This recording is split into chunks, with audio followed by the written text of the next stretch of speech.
please give a welcome to David. You'll hear more about Monument Valley. Thank you. Hello, and welcome to Behind the Art of Monument Valley 2.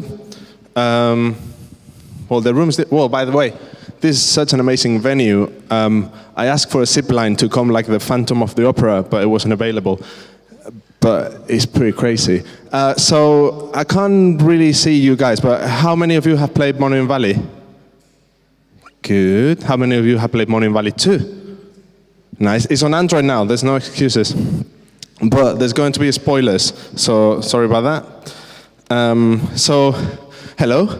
My name is David Fernandez Huerta. I'm the lead artist at ustwo Games, and was the art director of Monument Valley 2. But instead of talking about Monument Valley, I want to start talking about this game, which is Pitfall. I remember playing this game, came out I think the year before I was born. And I played it many years later when I was about 13. And I remember seeing it and kind of like, it was so striking, this combination of simplicity and beauty, and it gives you this sense of like, oh, maybe I could do that, but it's too good. And funny enough, after having this feeling of, oh, maybe I could make games, I found this program called Click and Play.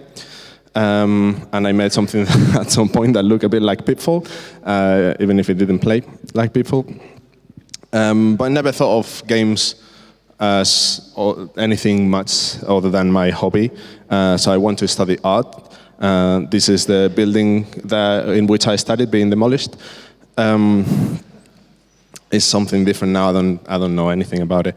So I kind of focus on illustration and filmmaking. There's a bunch of funny pictures of me making films with my friends.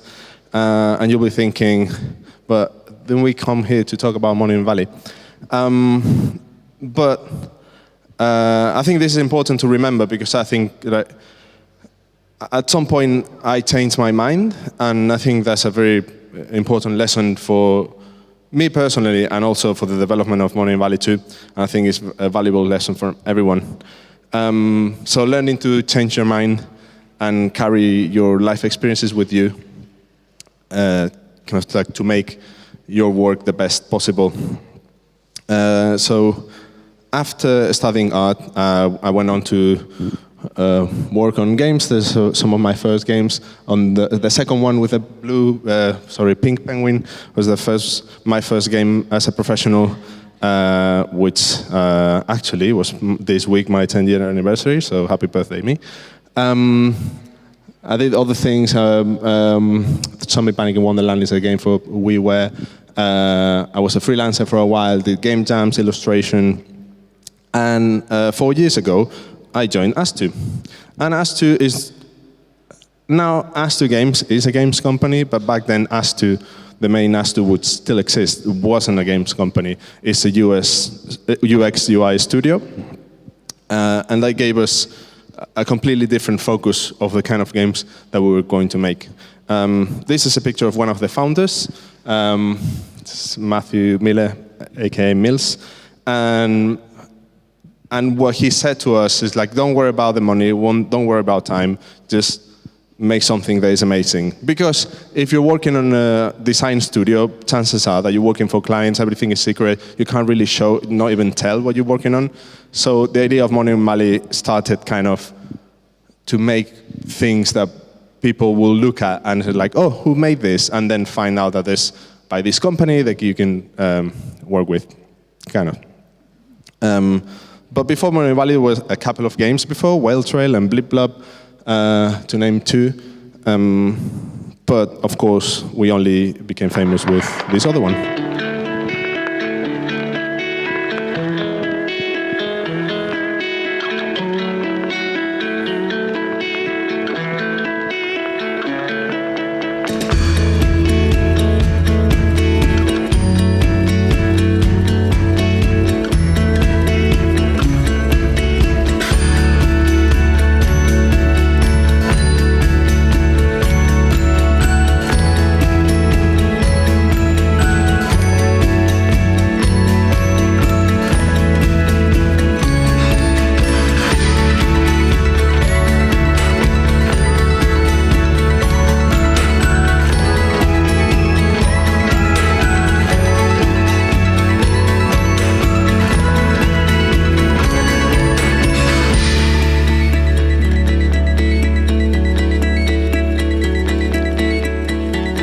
So that was it. Monument Valley was everything and much more than we anticipated was ever going to be.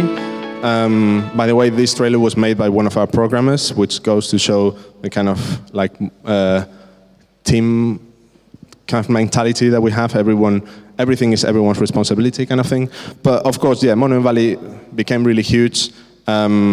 And kind of like we didn't want to be the Monument Valley guys, which is funny because I'm here to talk about Monument Valley too. But anyway, so we make this game called Land's End. It's a VR experience, and we wanted to take the same principles of Monument Valley and make it platform perfect and approachable, and all those things that Monument Valley is known for, but in the medium of virtual reality, which is was at the time a very new technology for mobile anyway, and it was really interesting. But over the last 3 years, still people wanted more Monument Valley.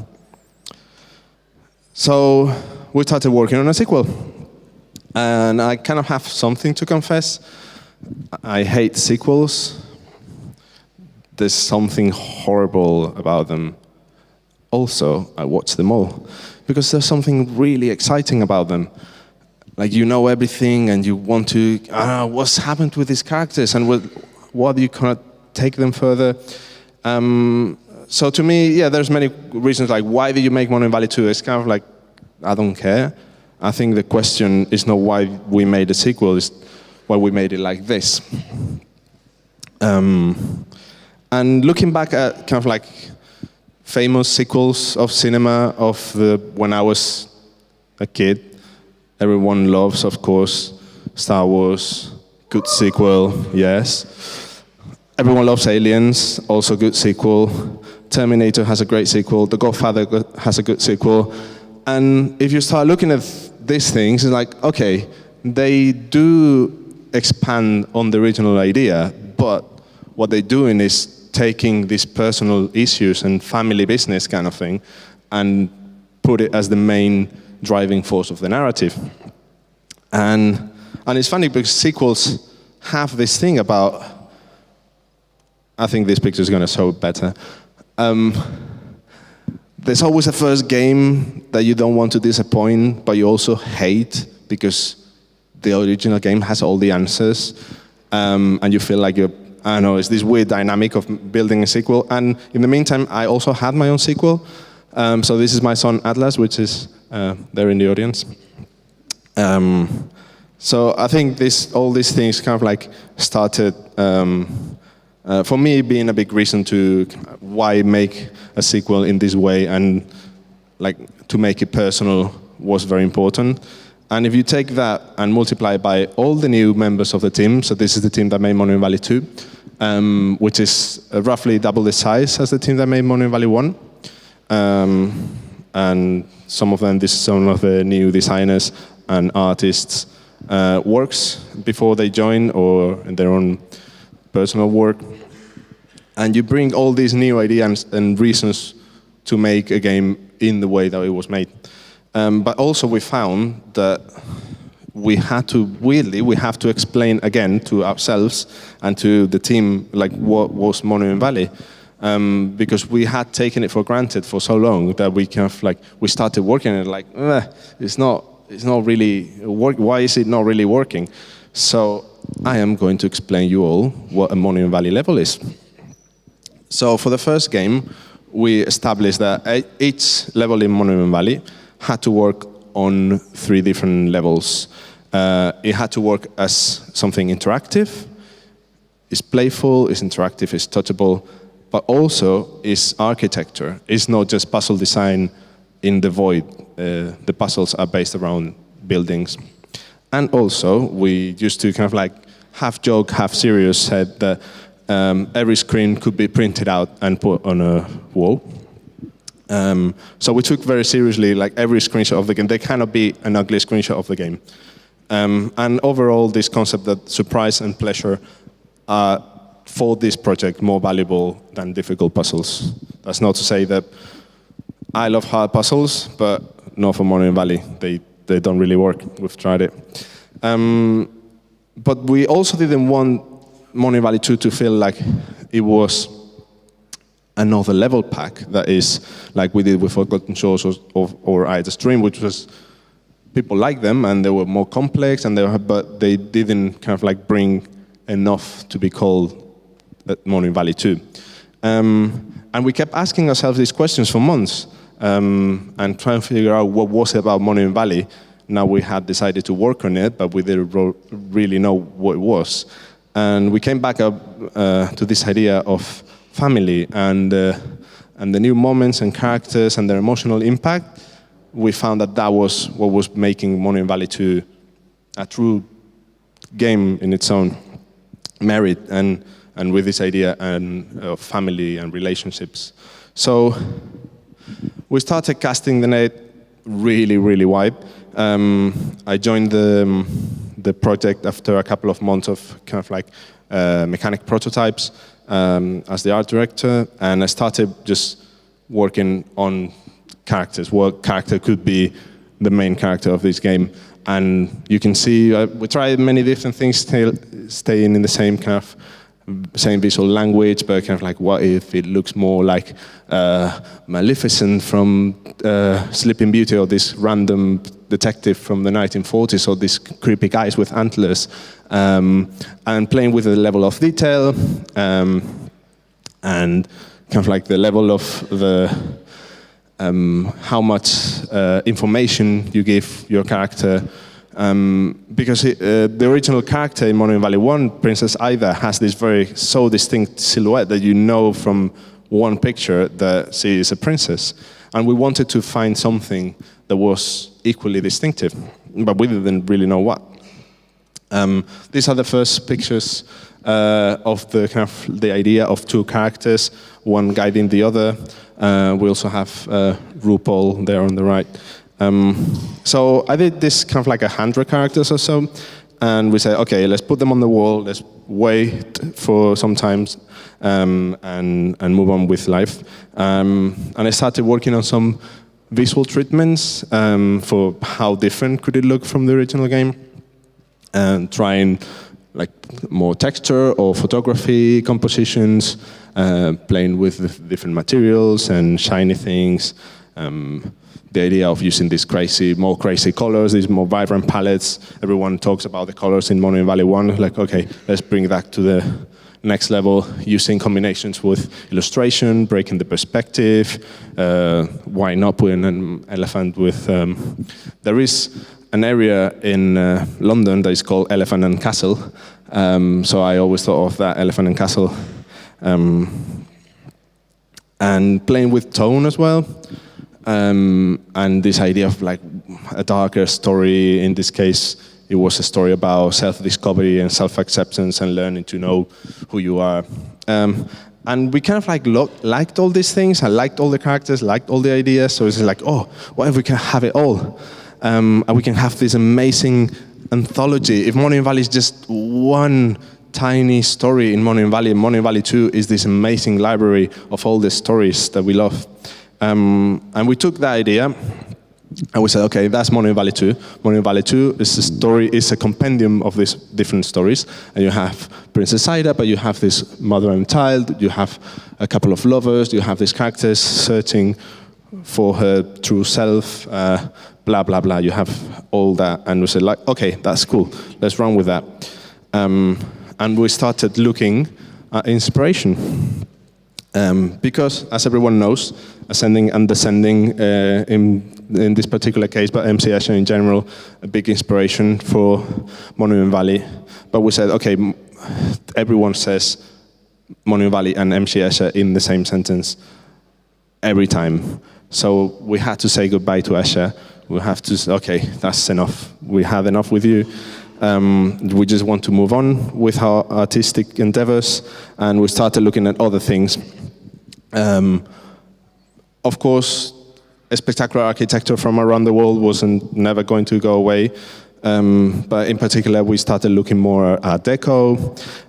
We also looked at more modern art, different kind of different visual and artistic styles, especially colorful abstract art, and visual design, and illustration and travel posters. I actually had this poster here on the left of my bedroom. Interior design, and kind of like this play with textures and materials, fashion design and the shapes and again, all these juxtapositions. And we kind of gather all this information in Pinterest boards mainly. I have like 5 or 6 just for Monument Valley 2. But this is a bit sad because they sit in your computer and never looks at them. No one ever looks at them because they're in your computer. So what we do in ustwo games, because at some point we realized that we were lacking this kind of communication, is that we printed out as much as possible everything. All the walls are covered with pictures, and that way we make sure that the whole team, not just the artists, are aware of the goals of the art direction. And we also have this. So we've moved offices recently, and we found out that we didn't have enough wall space there as much as in the old place.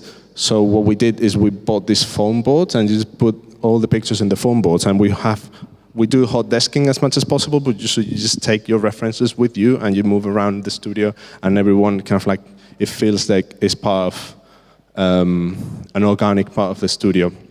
And you can see there, I'm going to talk about this a bit more in detail, but this whole board is just about one screen in the game, and you can see many different references like cotton candy and castles, and I don't want to spoil it, I'll show you later. Yeah, I'm going to show you now, actually. So what we do in ustwo games is that we still like artists. I think inspiration is just a way of saying that we steal things, but we steal it with a touch, let's say. So it's kind of like a flash round of cool pictures. Monument Valley 2 on the left, and on the right, a tower in Spain, in Teruel, that has this very distinct style that you can only find there. But this is just one of the elements that influence this, and I think it's important to know as well that we're not looking all the time at all the pictures. One thing that I really like is just I print 20 pictures, put them on the side, and then maybe every 2 days I'll look at them. But having gone through that process is more important than looking at the pictures, I think. Sometimes it's just tiny details that are taken from somewhere else, or the color palette, or kind of the atmosphere is inspired by something, but it doesn't really look like it. Like in this example as well of ceramics. This is the level that I was talking about before, so you can see cotton candy and this, how you call it, was licorice, all sorts. In the same level, you can find inspiration of drag queens, and just a couple of levels after, a very distinct Nicki Minaj look to this. Polly Pockets, and I don't know, like I went on holiday to Pompeii and thought, this kind of like this should be in Monument Valley. And I was born in the Mediterranean, so I kind of like wanted that feel to be represented in the game as well. So little pine tree there, again from Herculaneum, which is another town that got buried by the same eruption that Pompeii did. Things that you have at home, like this cover of Vampire Weekend, which I wasn't definitely considering when I did this, and like, oh, you know what, yeah, it kind of looks like this. And it's only kind of like reflected on your own work that you notice these things, I think. But it's important, and that's why I was saying in the beginning that carrying your experiences with you is going to make your work richer, because you don't. I value a lot. You know these things that when people say, "Oh, you have the internet, you don't have to know all the things." No, you kind of do have to know all the things. The internet is a bit like of a cheat. Anyway, illustrations of things that I like. I was looking at this for another project and kind of like ended up there. Again, this poster that I was talking about, but I could put many other pictures side by side with this. You can see this roof, like very Art Deco, or the kind of very LA palm tree vibe and kind of like this is because actually this level is when the mother is finding herself and having a bit of fun being alone for the first time. So it's like, okay, she's just hanging out with an old friend, just having fun. And the music reflects that, and the visuals reflect that, but the visuals pull from many, many different things. And sometimes kind of like it's more obvious, like this color palette or maybe the details. Sometimes I started working on this thinking of that picture on the top right, because I really like the Bauhaus poster design. And then one of our designers said, oh, that kind of looks like the National Theatre, doesn't it? It's like, oh yeah, it does. So again, not having everything be kind of like trusting your unconsciousness, I think is important for this kind of thing, especially when you have to work really fast, like we do. James Turrell, whose work I love, Henry Matisse, there is some values there that you can see, like the color scheme maybe, the white background, but there was going to be leaves at some point. I just took them out, and I think it still has that same vibe. And this level was, I had to fight for because people found it weird. But I think, again, it's a sequel, and I've left jobs to avoid working on sequels, so you have to make it personal and put the things that you like. Like the Moomins. And other things is not really visually in the game, but I became a bit obsessed with the advert when I was working on Monument Valley, and one of the things that I love about them is how they keep this consistency, but they keep doing new things every time, and they have this really, really strong visual identity, but it's an identity of change, and we wanted that in Monument Valley. And also recently, there was a weird experience. We've released in China with this massive company called Tencent, and because I'm from Valencia in Spain, they brought me to my own hometown to work. It was so weird. And they took me to places to tell them about the real life inspiration. I started realizing, you know what, like, yes, it kind of is. But again, it's all these life experiences that you can just layer on top of layer on top of layer that you just carry with you. So hopefully it'll be clear by now that this is not what we do. And what we do, which is great, what we do is something more like this, is the artist's interpretation of something to change the meaning and make it our own. And in reality, working on Monument Valley looks a lot like this, and hopefully it'll be delicious. I would like to recommend this book. I always recommend books in presentations because I think it's fun, because no one reads that much. So Still Like an Artist by Austin Kleon is great if you want to learn how to still like an artist. Anyway, so how did we build this? And one of the reasons Monument Valley 2 took a bit longer to make than we expected is because we remade all the tools in the game. And this is just one of the examples of the new geo system, as we call it. And you can see how quickly you can just add a staircase and grow a pillar. I'm getting ahead of myself. You can put doors.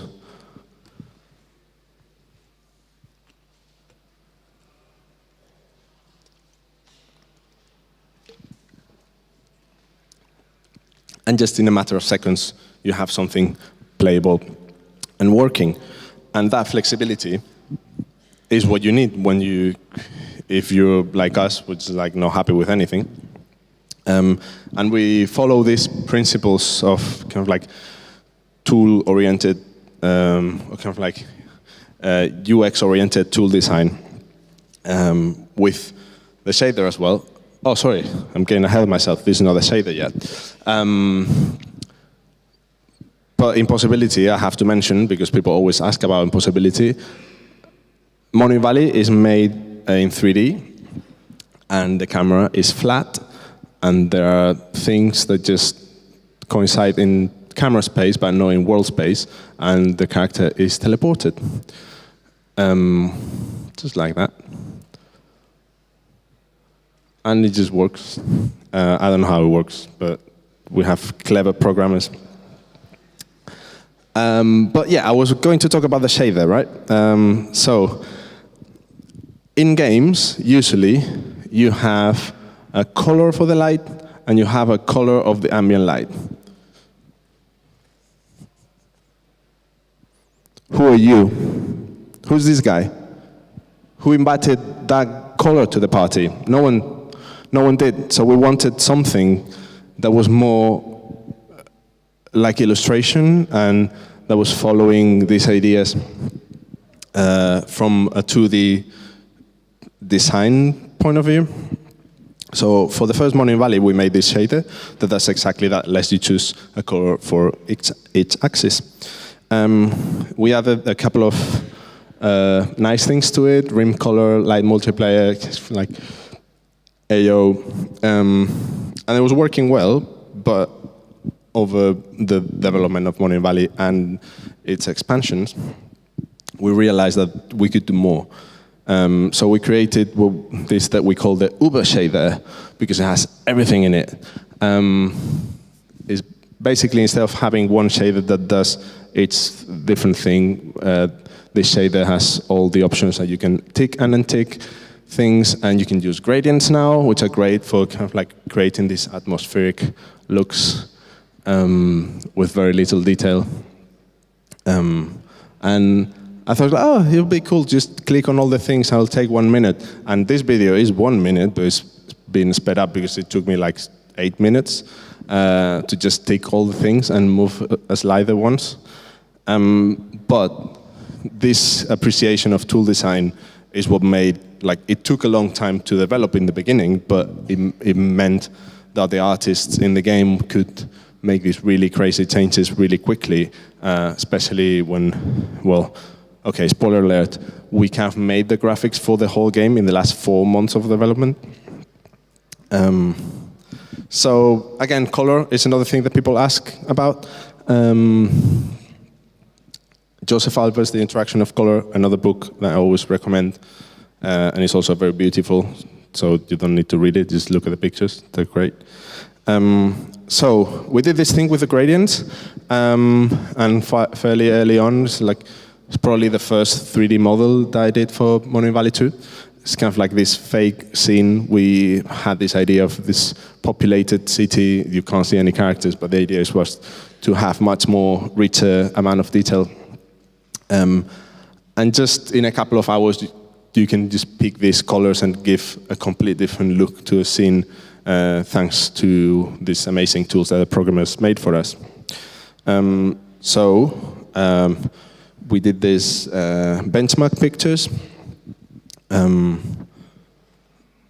And you can see some of the things that I was trying to figure out, the level of detail again, textures that you can see more of a grain. What about if we have more characters like NPCs in the world?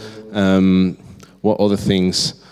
This kind of juxtaposition of different architectural styles. We wanted at this point the Monument Valley to be a very obvious sequel, as in happens after Monument Valley 1. So you have the old monuments and you have this new architecture inspired by Norwegian cabin design. Again, these combinations of illustration and 3D, or what if it looks more like something out of the real world made of actual materials. And if you've seen the game, it doesn't look like this. And that's because things change. Things change a lot during development, but I think the amount of change that we do is we have to face ourselves in the mirror. I think we might change a bit too much, but this is a level, in Monument Valley that is called the Archipelago. And this is what the level designer did. And everyone thought that they knew what this level was about. until then the artist did the thing, and it became something else. And people say, oh, it changes, the experience changes with the visuals, and with the audio and all those things. And we started realizing that, oh yeah, we've been focusing on these things and thinking that we knew what the game was, and now the game is this other new thing. Which I'm making it sound like bad, but it's actually really good. People think that, oh, yeah, we thought the game was a big crap, and now maybe it's good. No, it was good. So you can see this progress here. So it's kind of like the basic progress of a level. You get the puzzle design, and you get a bit of more what we call sometimes visually functional, or how to say, like user functional. It kind of tells a bit of the story of the place. You have a sense of it being a place, and then you have the final version with all the graphics in it. So that sounds very straightforward, but it sometimes is not that straightforward. This is one of the levels that we thought at first that was going to be the opening level of the game, so the introduction of the dragging mechanic. And we wanted at this point for these characters to be not just a mother and a child, but they were also going to be some sort of immigrants or refugees, people looking for a new home. So we added a bit more storytelling to it, and this idea of a queue of people trying to get in the country, in the level, and an alternate route. And we run with that, fully develop the visuals for it. You also see that the characters don't look like the characters in the game, but that'll be later. And then at some point we said, okay, this is a bit like too much information for the beginning of the game. Also, we want to change the story. So let's put that to the side. And just like, okay, let's remove the graphics, keep the puzzle, and we'll figure it out. Then we figured out what the moment in the story was going to be. So the level was built around that. So we had to have a different version. And then art first pass, and then art final pass. And that's how it looks in the game, and that's how it started. And it's difficult sometimes to kind of reassure people that this is going to happen and this is okay, but this is going to happen a lot, and you have to embrace it. So again, this benchmark picture that I did and took me, I don't know, like a month or whatever, and the other one I had 2 days to make it. And it's not just reflected, I say that and it's like, oh, that's why there's not as many elements. But it's all this kind of like inferred knowledge of having worked on it for so long. And the story was different, the tone was different. Might sound silly, but the level that was going to come after this was purple, so I didn't want this level to be purple as well. And we have loads of, everyone loves purple in the studio for some reason. So I was like, okay, this is going to be red. Sometimes it actually doesn't change that much. So that's the level design, as the level designer did it, which, I mean, he's cheating a bit because he's also an artist, but it has a sense of place already, has all these things. So the artist that finally did the work on this, you can see there's a bit more detail and the textures, and you have hints at kind of like death totems here and there. The character, playable character is different, but the feel of the scene is kind of the same. And sometimes you just go through different iterations until they find the right place. Sometimes they go through these amazing weird transformations. Sometimes we even develop a sense of place, and then it's like, okay, no, this needs to be something else. And this is, I think this one is pretty cool. The designer, when he saw this level, like, what have you done with this? The level, the gameplay has changed, and that's one of the really cool things of working on Monument Valley, that you can play so much with the visuals while keeping the gameplay intact. Sometimes we want to reinforce the impossibility, which wasn't that present in the original design of the level, and then we can have this weird twisting spiral that goes up and down at the same time. And sometimes you start with a really strong idea, like this level started with the work of Spanish sculptor Eduardo Chillida as the motif for the visuals, and it got quite far. It was fully developed level with 3 or 4 chunks in it, and ended up looking like that one on the right, because things change, and that's fine. So you can see a bit of the progress of that concept.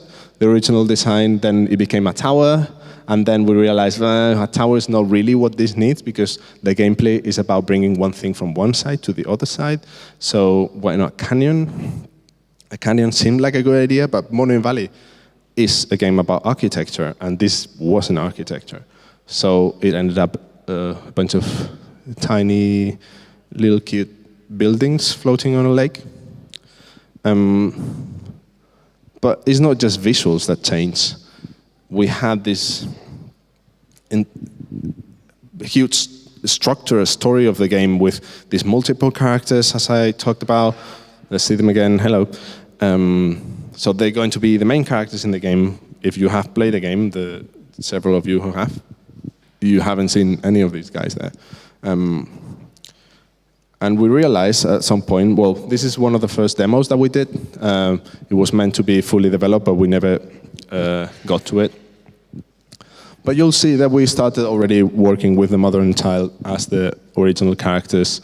We had this idea of this kind of like gang of totems, because we thought as many totems as possible, the more cool. This is from the demo that we did in December, so that is, I'm going to say 10, 11 months into the development, 10 months. So these are the main characters in that demo that we did in December that had these 6 levels. It started out as the mother and child sailing through the seas, and if you've played the game, you may recognize this scene, which is in a completely different place. And you have these weird totem levels that were too difficult for the kind of public that we wanted to reach. And we had this asteroid level and these other levels with the canyon and the trees. Actually, I think that's the one that changed the least of them. Still, we added lots more detail. And this is December, and comes January, and we wanted to release the game in, I think originally it was planned for March, and the game looked a bit like that, and we only had those 6 levels, and we had lots of very ambitious plans, and the vision kind of wasn't crystallizing. Maybe if we had had a different time frame, something could have worked, but we realized that we couldn't make that game wasn't going to be the best version of itself. So we said, okay, I think it was like, yeah, my note says 4 months before release, so I'm going to trust them. We decided that the main characters are going to be this mother and child, which felt fresh, like everyone was recognizing them as a mother and a child, and it's a story that you don't see told that many often. The child, you see lots of times, they're growing up, the voyage of learning, blah, blah, blah. You see that a million times, and no one tells you the story about the mother that stays and has to get on with life. So we wanted to do that. Well, we had to ask ourselves, who are these people? Because they used to be just a tiny element in a big game, but now they're the main characters, so they have to have a profession, something that they do. So they became the architects of this world. So she was going to go around places and showing her daughter how these buildings, amazing buildings, are built. Which, as you might have realized, is not how the game is. So still 4 months before release, still everything's changing. I think one of the reasons why we can change those things so much is we take storytelling in layers as much as we do with the visuals and the tone and all those things. So what we want, the kind of like the more surface level kind of player is to understand what's going on. What's the minute-to-minute action? What does the player need to do next? Then you need to, if someone wants a bit more than that, we want to give them a tone that they can understand. They can understand the emotional ups and downs of the story, but not necessarily what's going on or what the characters are going through, which will be if someone actually wants to know a bit more, there is the information there to see how these characters are evolving. And if you really care about these characters and you look at every detail and you read every text, you'll hopefully understand the story in its more detailed form. So first thing that we did with this new story idea was, okay, these are going to be all the cutscenes in the game. It's going to be these 4 moments, which almost stayed exactly the same, although exactly the same as in they are in the game. And we also changed the characters. So we took from the demo the mother and child, kind of like the dress of one of the characters and the name of the other character, combine everything, did a couple of iterations, and they became the mother and child protagonists of the game. But we didn't want just the mother to be, just the mother. So Ro, our main character, is a person, and she has her own child, and she also has her own mother, and she has a job, and she has a friend, and she has a hobby, and she has many other things. But she doesn't have a face.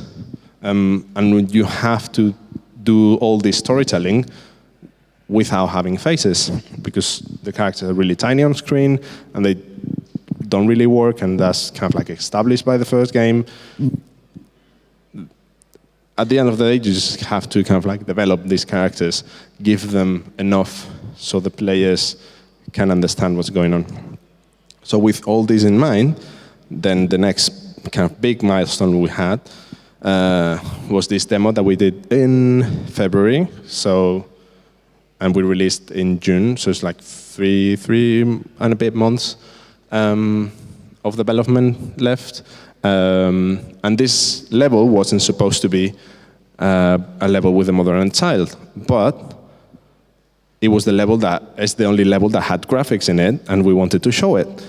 And the only level that had a bit of an emotional impact was this one, when it's very sad and they part ways. But we didn't want to do that first and then do the other one after, because he had just the mother alone, and the storytelling wasn't working for that demo. So we said, okay, just for a test, let's put the kid there, and this is going to be the level where the kid starts leading the way for the first time. And to our surprise, it just worked really well. So that gave us kind of like the strength and the confidence to take the game like that and say, okay, anything is up for grabs. We can change anything if we want. So I'm gonna do a little funny thing here. See all the levels as they were in February. So 4 months before release. So that change that I was talking about, that level now goes to the moment when they're still together. But now we want the mother to be the main character, and that has more levels for the child than it does for the mother. So we swap the levels. And also the mother now has more cool things because she's got the friend now. But the ending was like not working. So we made another one. The whole last third of the game wasn't working. We made another one. The second level, nah. That's the final version of it, hopefully. But one of the most important levels, the first level, had to go. There wasn't an proper introduction to the story. And then we swapped this because difficulty kind of like made it make more sense like that. So we also had to change all our assumptions for what those levels should look like. It's kind of the same moment for both the mother and the child. It's the first moment when they're both alone. But the moment when a mother is alone for the first time is very different for the moment when a child is alone for the first time. So we had to do these crazy adjustments as well. And again, ending is not good enough. So we made another ending, and we made an epilogue. And this epilogue, I think, was made 2 weeks before release. So that's been the last 4 months of development, just swapping things around. And in the meantime, none of this is finished. Like, this has been here all the time, but I might as well have put a question mark. We knew we wanted that level, but that level was in development. And we did some other late additions. This crazy mandala spells that you cast in the sky, you can see they're made like less than 2 months before release. We added the storytellers a few weeks before release because the story was easy to understand, but it was almost too easy to understand. It needed this extra layer of something giving you the idea that everything is very meaningful.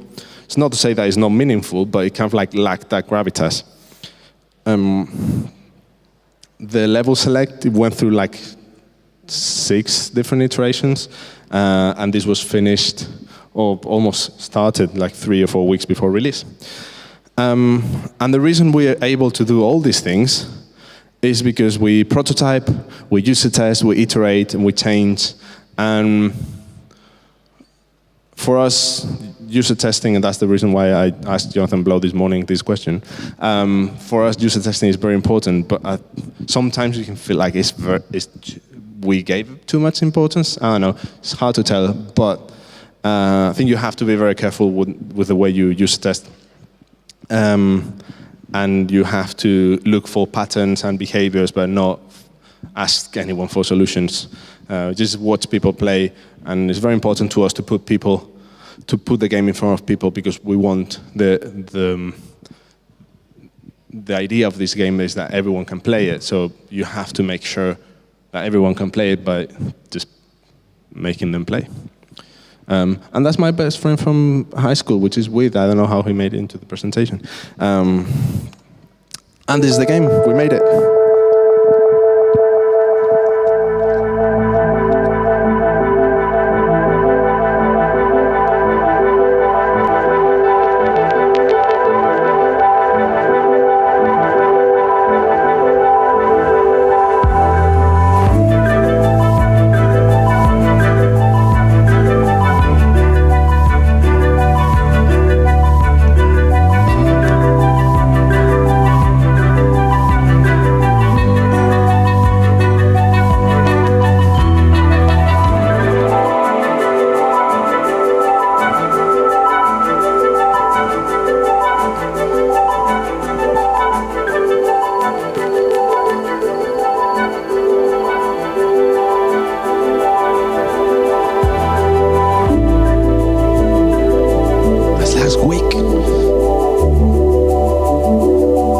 So that's Monument Valley 2. And just to wrap up, if you allow me 2 pieces of advice, I think you already know what I'm going to say. But embrace change. It's okay to not know what you're doing, as long as you know what the core of the experience is. And you have to treasure that core, just change everything else, if it makes sense. And experiment, question, iterate, discard reviews, and embrace change as a positive force, because as long as you know what the core of your experience is, every change that you make that is in favor of that is going to make it better. And take a step back, look around to the real world, don't look at games that much, and find inspiration everywhere. So thank you very much. So the magical man in the shadows tells me that there's time for 2 questions, and I'll be really glad to respond. So please do ask questions. Well, thank you. So, my question. What was the hardest part of the whole second episode, of the development, graphic, or the story, or what? What was the hardest part? I think the most difficult thing was to find an identity for the game.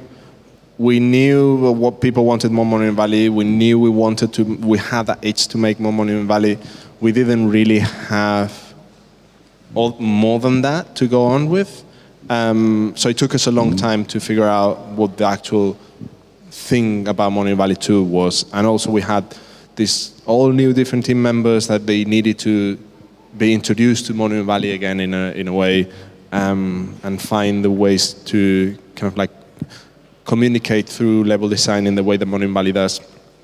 And the fact that the team grew so much, so having all these elements is kind of, if you have a bit of a problem with the vision, but the team has worked together for a long time, that's fine, because you can work out the vision because you know how you work. But these two things in combination, the vision that was a bit shifting and people who needed this really strong vision because they were new to the team, they needed to know the rules. And we didn't have that. That was what made the process probably the most difficult. Any more questions? Right. Time for one more question before we move on. So Come on, raise you your can do hand. it. Don't be afraid. He's okay. He doesn't bite, I think. Sometimes. Come on, you can do it. Just one hand. Oh, right. Yes. Just a simple question. So, how long time did it take eventually to create the second part? So we started development in around January around a bit less than a year and a half. It's more probably 15 months maybe, something like that. And the first one was 10 months. So just significantly longer, this one. Yeah, anything else? Right. All right. If there are no more questions, thank you very much, David, for your... Cool. Thank you all. Thanks for coming.